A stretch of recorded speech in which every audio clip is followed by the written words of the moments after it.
So, What's up? nothing much. Introduce yourself so people know who you are. I'm Wild Child and I'm an exotic dancer. Yeah. How you doing today? How was your Thanksgiving?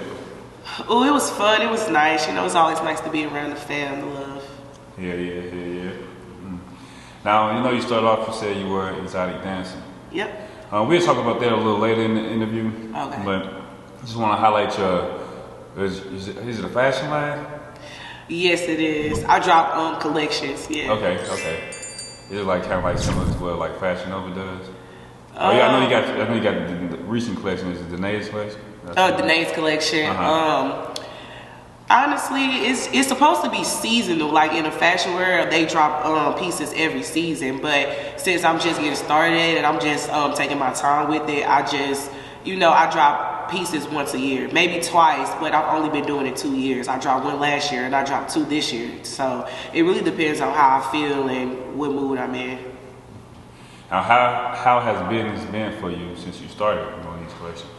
Honestly, it's been good. It's just me. Honestly, like I need to learn how to be more consistent on it. It's kind of difficult for me to juggle out the dancing, being a mom, and then the clothes on top of that because I'm still fresh at it. So it's like I don't want to work on being more professional with it. But it's actually good. If I post one thing, I always get an order. So I can say now in the last 6 months, I consistently get like 2-3 orders every week or so. That's good. Yeah. And then I seen like you was pricing it for 200 and up. I think I seen your website. No, I said budget. It's a budget of 200 and up because people they think, oh, this is so simple. I want a jersey dress, for example. Oh, this is so simple. They think it's $100. No, it's not.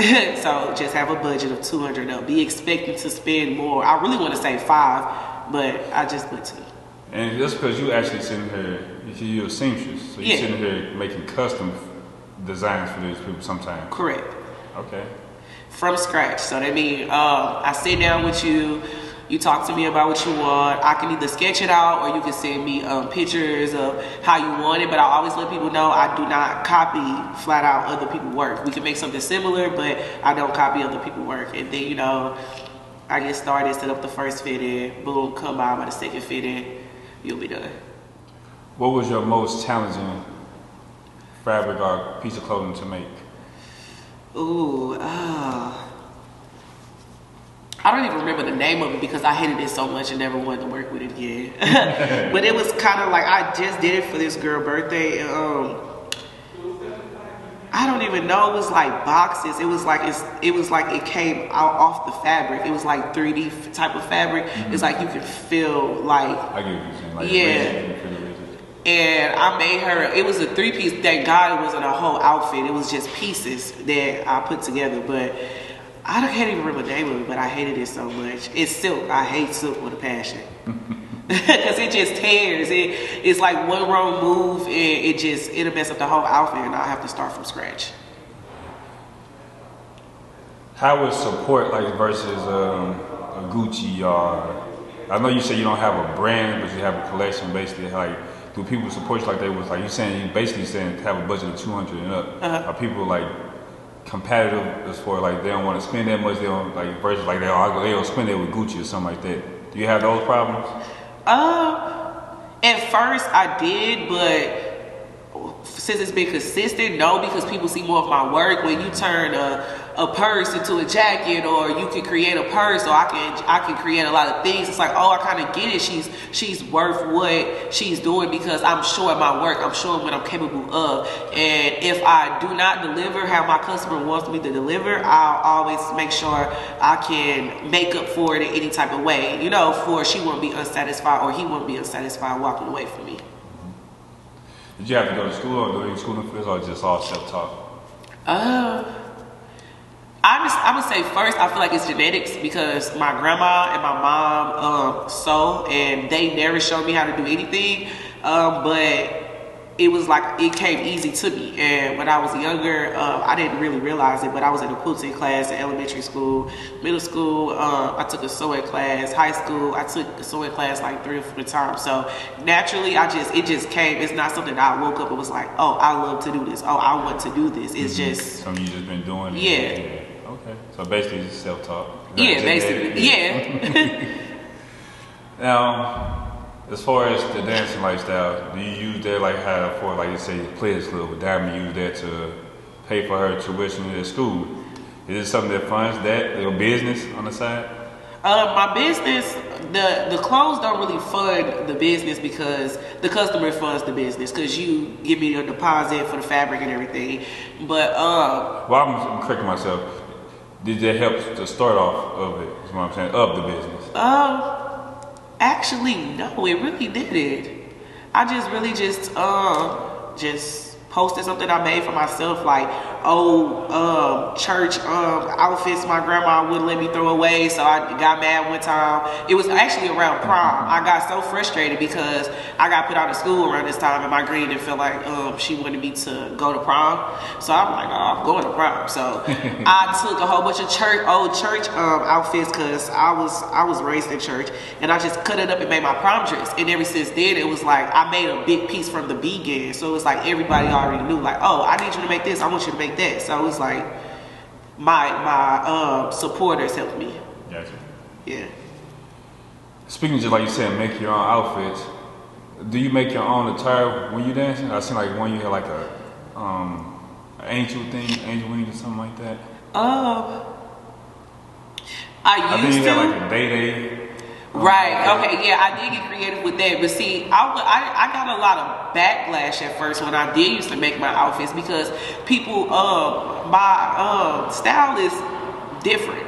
So people, if I wore fur to work or if I wore something around my legs, it wasn't really in style at the time, you know. So it was like, and you got to think about with our generation, it just became cool to dress and be whoever you want to be and not be judged for it. 3-4 years ago when I first started, it was not nothing like that. It was sexy and that's it. But no, a lot of people did not like my outfits. It was terrible actually. And I really just try to, as far as the dancing with the attire, I haven't been dancing long, so I was really trying to find myself. But now I just wear like a lot of like bustiers and stuff that complements my body versus wearing what other people feel like I should. Okay. You know. Gotcha. Can I explain it? Yeah. Okay. With that lifestyle, first I'm asking like, what made you get into that? What made you make that decision? To do what? To be a dancer. Whew. Okay. I got pregnant. This is gonna sound so bad out loud. I actually did not want to have children at all. I wanted to be the cool auntie forever. But I actually ended up having a child and I didn't know if I wanted to keep it or not. And I had him at 4 going on 5 months on the floor at my granny's house. Wow. And I was like, damn, you know, usually people, I'm like, I didn't even have a decision if I wanted to keep the child really or not. You know, I was really going back and forth. You know, I'm 21, not really knowing, I'm just panicking. So I'm like, dang, God wanted me to have this child. And my family, actually, it was kind of disrespectful, but I could understand because of how my mom was with me. My family actually, my aunt wanted my child, like my granny them. They didn't feel like I could take care of my child. And in my mind, I'm thinking like, what the hell? Like, I done spent a year in the hospital with this baby and y'all wanna, no, it was like a point I had to prove to my family. It had nothing to, it didn't even matter how I felt. I just wanted to show them that I can take care of a child on my own. I don't need y'all to help me do nothing. I don't need my aunt to come get my kid. Like, so I'm like, what's something I can do? I can work 2 weeks. I can work 2 days out of a week and make over $2,000-$3,000. I have a nice body. You feel me? And I felt like that's what really got me going because I didn't want to be young, broke, and with a child. Gotcha. So, yeah. How was that feeling as a young girl? How old were you when you had your child? I was 21. Yeah, you just said that, yeah. So how was it to even go through that experience? Like you said, he came early and it was just, while you just basically probably just chilling at home? Yeah, actually, he really did. I had him between my granny legs. Wow.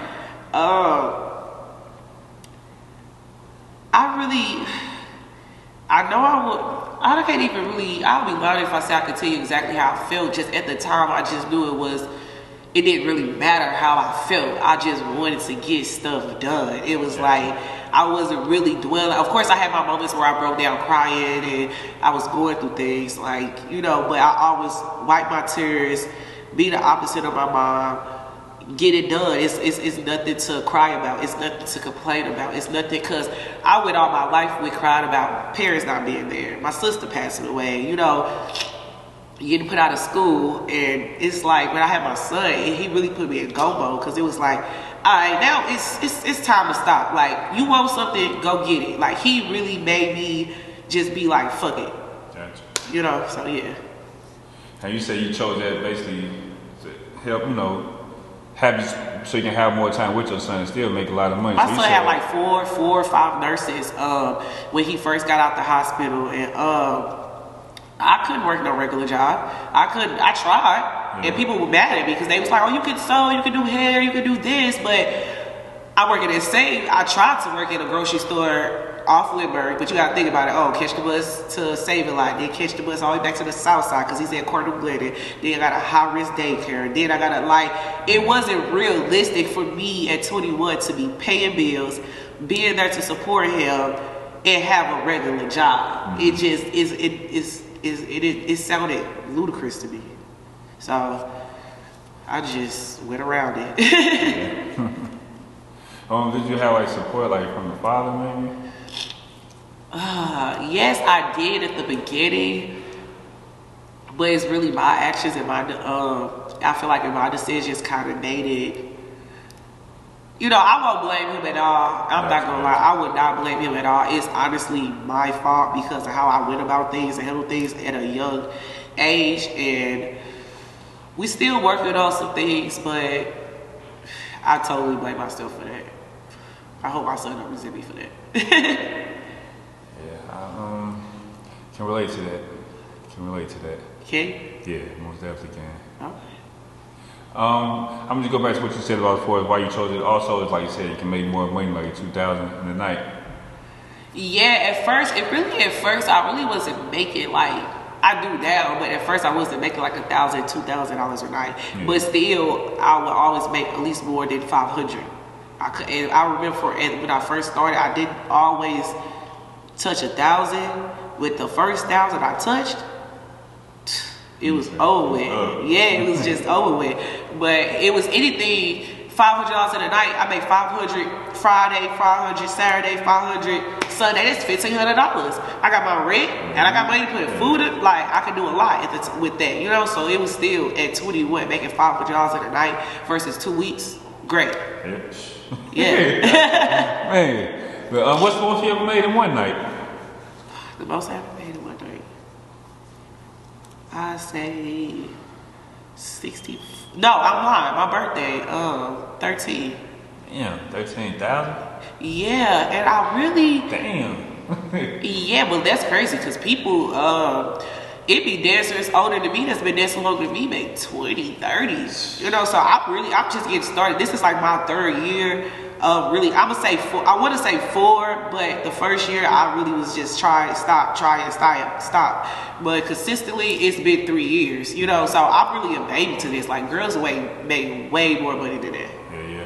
Now, what made you stand out? Because that's like compared to feel. You say, okay, you got a nice body, but I'm sure there's other dancers in there with similar, you know, features.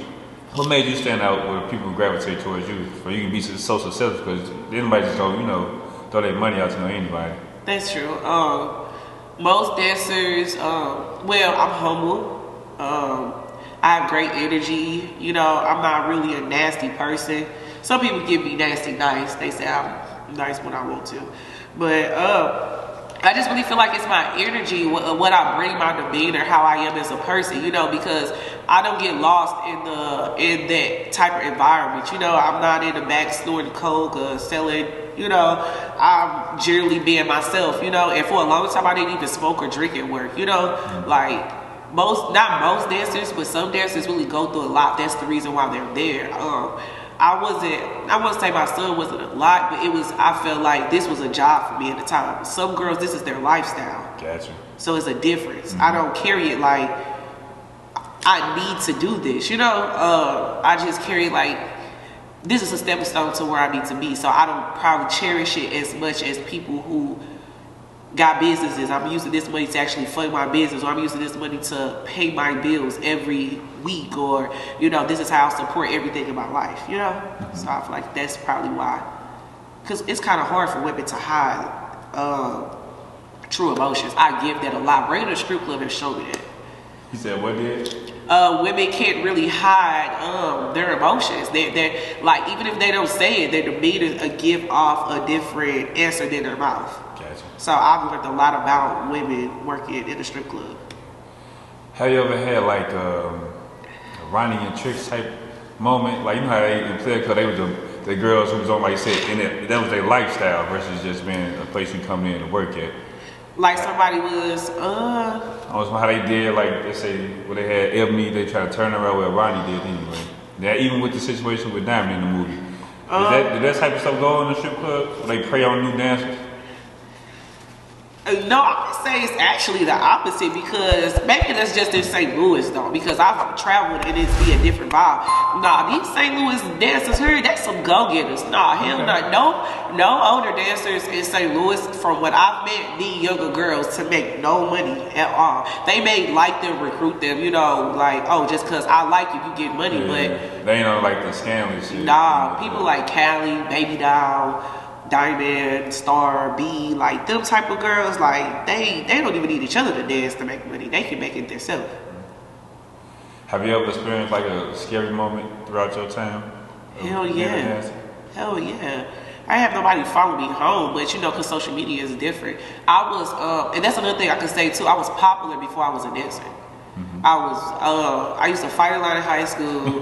No, everybody says that, but I legit used to fight a lot in high school, and then afterwards, for some reason, I always did music videos. Like, it just, when I did the Lite video, and then after that, it was like half a jizzle them, like, had asking me to do videos, and I naturally just, I just do it. Like, I could honestly say my city kind of put me in positions, because I didn't wake up and be like, oh, I want to do this, whatever. Like, they was like, people was like, no, I want you to do this, I want you to do this. I'm like, fuck it, I'll do it. I look nice. I always, oh yeah, that's the one thing I'm gonna say too, I always dressed up. Like, I was dressed in like kind of different, younger, and people just liked in my look. But as far as the moment you went through a scary moment, like what happened? I had one time when I went to LA to dance for BET Awards weekend. I was like really geeked, not knowing that it wasn't really exciting. But I'm like, yeah, I'm gonna go to LA. I'm gonna dance for BET Awards weekend. I'm gonna have Black Youngster. I'm gonna da-da-da. And I actually had one of my followers meet me at the club, but he didn't tip me. And I was like, I'm a dancer, he followed me, obviously, like, you tip me. But he didn't tip me, but he wanted to talk and make conversation. I'm like, it's just not working. And then when I finally got back home, he was at Onyx. And that kind of scared me, because it was like, maybe I'm posted too much, because what happened if he actually wanted to really hurt me? He already knew where I was going. He know, because it looked like I got a lot of friends, but I really don't. I go by myself to a lot of places. So it's like, oh, he knows that I be by myself. He watched my social media, so now he know I'm back at home. Like, it creeped me the fuck out. And he did throw me money that night. He threw me like 3-4 bands. And then when I got outside of the club, he was waiting on me. It was just like, it was like, after I told him, like, I talked to him outside, but luckily, Onyx had security guards working to the car. I talked to him for a second, and I just basically, like, let him know, like, I appreciate the tip, but, like, you can't just be, like, following me from place to place.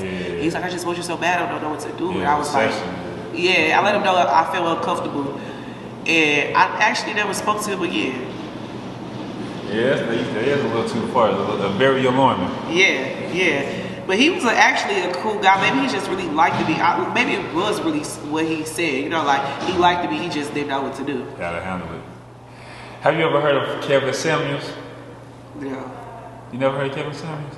Like the older guy. Basically, he had a YouTube channel, and women kind of called him to speak about like getting advice as far as how they should be as a woman. No, I've never heard of it. Yeah. I asked you that just to see, like, a man? Yeah, a man. Woman? How to be a woman? Okay. I want to say, I guess he's doing that, tell him how to be a woman, but be a better woman for a man. Oh, okay. Like what men like and want out of a woman. Yeah. Okay. I actually just based off you speaking about like before, like when you were younger, this decision that kind of affected you and your child's father. You didn't basically explain that, but do you think it was more so like your mind frame at the time as far as being independent, or some more personal stuff deeper than that? No, because I'm gonna be honest. When you a young girl and you come from nothing, I'm not saying we prey on men. It was just that was the age that I started to realize. At the time, I stayed in my auntie basement. I was working at a pit station, and you know, I never gave up on myself. But I'm like, this is not it, you know. So when I did meet the first older guy with money, it was like, oh, this is a rush. This is a thrill. He's kind of cool or whatever like that. But he's not someone I would have wanted to be my baby's father when I found out he was my baby's father. It was really like, that's just not my person, you know? Like, I don't know what else to say besides just imagine getting pregnant by somebody you never thought you would talk to again. Gotcha. Yeah, like that's it. Like, it's nothing wrong with him. He was a cool guy. It was just, he was older. I used to hear, like, even my auntie them used to tell me stories about him. I'm like, what the hell? Yeah, like, he's a really popular guy. So it was like, for a long time when I told him, like, and I could even tell him, he told me, but I swear to God, because if I'm being honest, I was at a strip club and he was like, what's up? And then he touched me. I'm like, what's up? He was like, you my baby mama, right? Like, just out the blue. I don't know how we got to it, but it's like, you my baby mama, right? And I was like, oh my God, who the fuck told him anything? Like, I was really caught the fuck off guard, because in my mind, I was not never going to tell him, which there was not the right. I was not going to tell him, like, at all. But I'm like, right. And when he said it, I was like, oh my God, like, it caught me off guard. I can't even remember what it was, but I just know, I think I got a little shaken up. And I went to the dressing room, then one of the girls asked me, oh, like, come here. They told me to come here. It was one of the oldest dancers. She asked me, was he my baby's father? I totally denied it. I said, no, what you talking about? Like, no, like, I think I was just more in shock because it's like, he was a fun time. It was not supposed to be this, you know? And everybody always tell me, like, it takes two to have a baby. Like, no, that's wrong, and that's his son, and you need to reach out. But he was always willing to do the DNA test. He was always willing to come. Like, it was just, I feel like it was me. I don't even want to get details. Yeah, but it's just me. Yeah, he had no problem with doing anything. He has no problem with being around. I just feel like I made the wrong decisions. I don't feel like it's for me being independent or anything like that. It was just, it was supposed to be a fun time, and it turned to something else. Well, I'm just saying, just as a man who's going through something similar like that, okay, has been through something similar like that, okay, I'll just say, for the sake of the child, it's best that, I don't know what y'all got going on now, but hopefully y'all made amends with each other. It's best to let him be I think he hates me now. I mean, it's never too late. You can just, I can keep y'all personal, but no, I'm gonna always try. Like, I'm not gonna never not try, but I just hope it's not one of those moments where I'm trying so long and it's my son getting older and he has to try. He's gonna take two at the end of the day. You spoke about before we got on the camera. You spoke about having an accident. Oh. Yeah. Did that stop you from dancing, or kind of alter your dancing? Actually, they told me it was, but not at all. Honestly,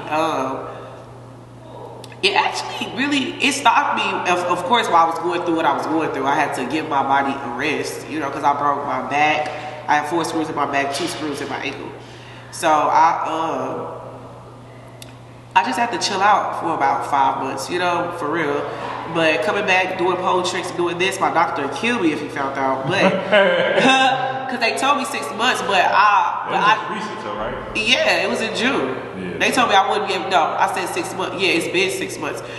Has it been 6 months? Yes. Yeah, but he told me I won't be able to do pole tricks for a year. And in my mind, I'm thinking, like, when I was in the hospital, I'm not a person that can really be told no, or that I can't do anything. Like, I'm the opposite. Like, when they told me, like, oh, like, dang, my foot was messed up. They told me I couldn't walk. I couldn't use the restroom on my own. I'm like, no. I even had 2-3 days in the hospital of me trying to move, you know. So it was like, I'm like, I'm not gonna be like this. Like it, like even like the thought was like, damn. The thought went through my mind like, oh, it was a possibility that I won't be able to even walk again. Fuck dancing. I wasn't gonna be able to walk. So it was like, I thought about it, and I'm like, nah, that's not the goal. I know that's not what God got planned for me. Like it was just really like something like. My spirit is so strong, it shocked me sometimes. Like, I was like, no, this ain't gonna be like this. Keep doing something. Even I have videos on my Instagram of me still sewing, making dresses with my brace on. Like, I just refuse to be a failure. Like, yes, you know, you have to fail to learn, but I'm saying as far as like things that I know I can control, things I know I can put my hands on, stuff that I can physically touch and see, it's a no, I'm gonna get it, you know? So, it really didn't faze me. It just showed me to slow down a little bit, appreciate myself more, and just value now instead of thinking what I gotta do in the world. Like you said, basically keep you driven to keep pushing too. Yeah, and mentally it was harder than me, like my physical actions. Like me stepping back, like everybody always, some people break their spine. I broke my spine. You broke your spine and your foot. Yes, like I broke my spine. Like when I was Googling stuff, people really didn't get it back together for so long, and it was like, oh, look at me, hey, it's 5 months later and I'm on the pole. You know, so it was like it's like I'm just a walking blessing, and I just appreciate that so much because it's people that I've talked to, you know, just to help me understand my situation, what I was going through, and they're still not back right, you know, and I'm just sitting here like, you know, so I don't even think about it for real. I'm just like, I'm here now. Coming to a closing here. Okay. With just, you know, you speaking about just, you know, being motivated, being, you know, not wanting to be a failure. What's a piece of advice you can leave for a young lady who's coming up in the world, who may be going through or have been through similar situations for the things you've been through in your life that can help them out? You are your own worst enemy. If you listen to yourself, if you listen to more of the positive things in your mind over the negative things, you will always win. Always tell yourself you can do better. Always tell yourself you can be better. Always tell yourself you can elevate and grow and just be whoever you want to be. We have chapters in life, and if the people around you don't want to support you through your chapters and changing through your chapters, they're not for you. That's what I had to learn too. Like my sister, my son's godfather, my aunt, my grandmother, my close friend Susie. It's like with them always being there with me, you know, like I'm pointing out the people that were really there for me, you know, like they always reminded me, like, you got this. What? You down? Like, girl, that ain't you, you know. So it's like, be your biggest fan. Be your own mom. Be your own dad. Don't be too gullible, and don't be so blurred with your own choices that you can't learn. That's what I'm gonna say. Listen, learn, but also make your own decisions and be confident in them. That's what I'm gonna say. Shout out to your social media. Let people know they can find you at. Oh, okay. I'm Wild Child. You can find me on Facebook at Drea. You can find me on Instagram, Wild Child, 3Ds and an underscore. And you can also find my clothing page as Denae's Collection on Instagram.